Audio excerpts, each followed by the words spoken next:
Scanning for audio.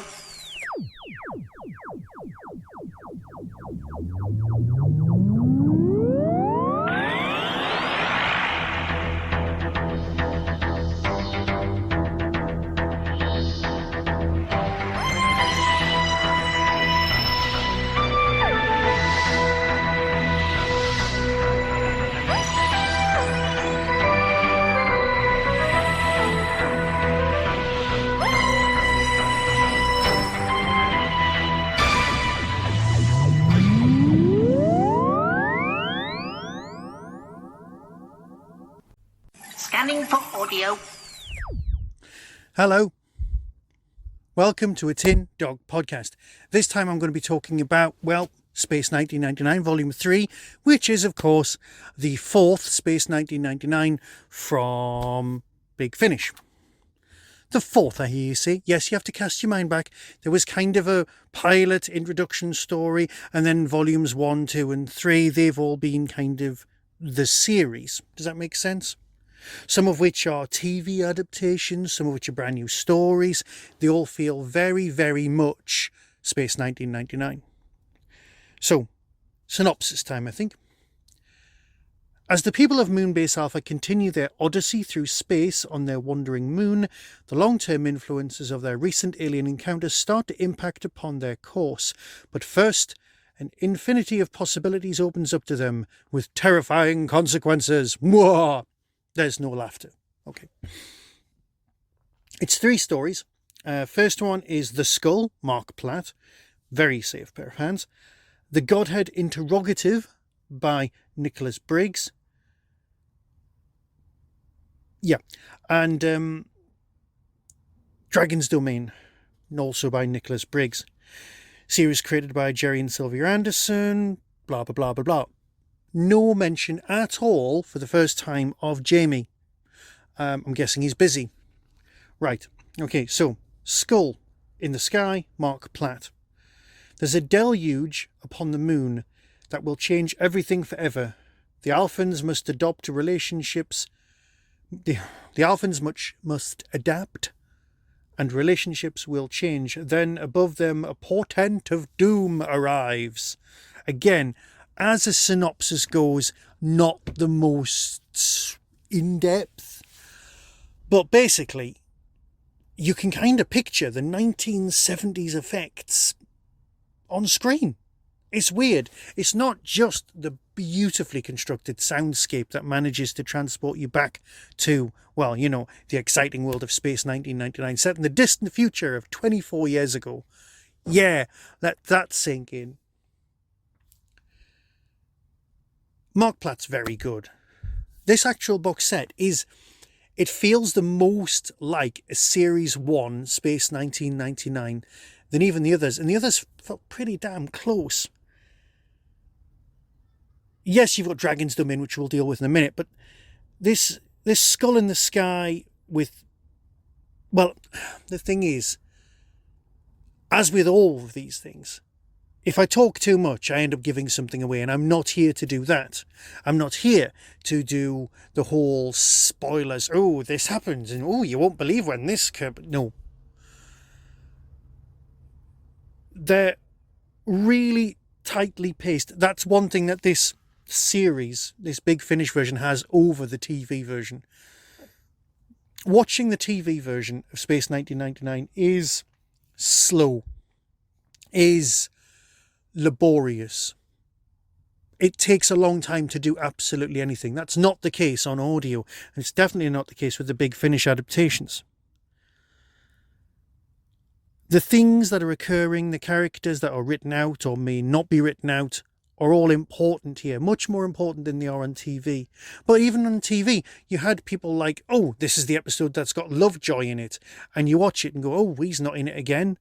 But he was very important to the running of the Moonbase, but I've never seen him before, and you'll never see him again. That still kind of turns up a lot, but the regulars, the expanded regulars, are definitely milked, used to the height of what they're here for. Right, I'm rambling, I'm sorry. Look, first story's really good. It does have echoes of similar TV stories, but it is something of its own type. Now, the Godhead Interrogative. Well, let's talk about the synopsis. Dashka Kano has been working on translating the alien script in Zantor's artefact. Zantor. She's beginning to make progress when 100 objects are detected advancing towards the moon. Dashka's skills will be tested to the limit by the force of the ancient civilization. The business with the things landing on the moon, all 100 of them, well, that is fun. That is, dead useful. It's a very, very nice storyline. Afterwards in the extras, they all tend to be dwelling on what it could mean as a extension of something that's happening around now. But when you're listening to the episode, that's not how it feels. How it feels is... It feels like just a cracking good Space 1999 story. With motivation, with characters being used in proper sciencey ways, with characters being... Well, it's just very good. Nick Briggs. They always think of him as always the executive producer, and he's a very good director, and he gets the best out of the performers. People forget what an incredibly good writer he is as well. He can provide us with things that are just very, very reminiscent of the original text, but they take something and they move beyond that, beyond what's expected, and we've definitely got that in these two stories written by him. Dragon's Domain, the third story. Dr. Helena Russell relates a tale of hope, terror and tragedy. Isn't that all tales? The Alphans discover a potential means to enact the will of their referendum and return to Earth. But the Ultra mission will be a journey into unimaginable horror. You see, you don't get writing like that in any other of the Big Finish releases. Oh, by the way, while I'm here, not important, but do you like my dark saber? Yeah, sorry, just needed to show off. Don't know why I'm holding it, madam. So, everyone remembers Dragon's Domain. It's the one with the big wibbly thing and the people getting burnt and all that business. But here we've got what could quite easily have been a massive storyline. You've got the Alphans finding a world that can provide them with the resources to build something magnificent to try and get them home. You've got the beginnings of relationships. You've got true emotional journeys and depths throughout this whole narrative. It's potentially award-winning stuff. I mean, it's genuinely good. It captures you and it brings you on. It's worth the price of admission alone, as some people often say. The whole box set is very good. I would be disappointed if it didn't continue on for a lot more box sets. The whole will they try and return to Earth thing is really nice and was never truly mined on TV. So yes, Space 1999 from Big Finish is greater than Space 1999 on TV. And you can take that to the bank. Look, I'm a huge fan. You know I'm a huge fan of Big Finish. But the Space 1999 just gives me that little flurry of excitement, the way that Countermeasures used to do, where you just go, oh, I'm glad that's out. I'm looking forward to that. So, with that, I'll fade away, let you hear the trailer, as always, and decide for yourself. But until next time, be seeing you. From Big Finish Productions, Space 1999, Dragon's Domain.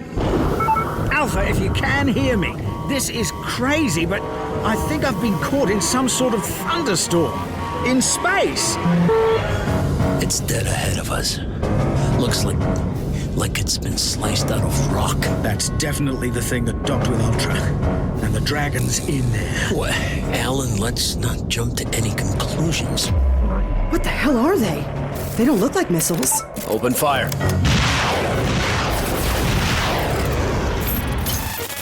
Computer's giving me a strange reading in local space. Can't put my finger on what it is.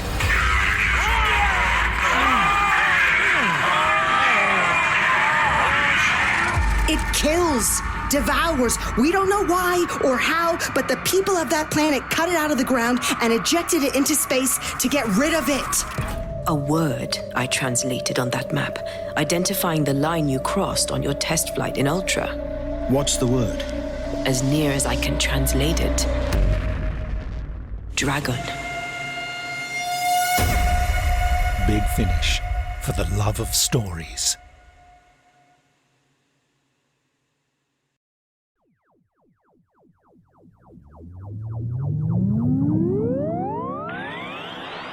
That was the Tin Dog Podcast. Everything discussed is the intellectual property of others. No infringement is intended. For early access to reviews, follow the show on YouTube or Twitter @Tin Dog Podcast. To contact the show, email tin-dog@hotmail.co.uk. The Tin Dog Podcast is a founder member of the Doctor Who Podcast Alliance.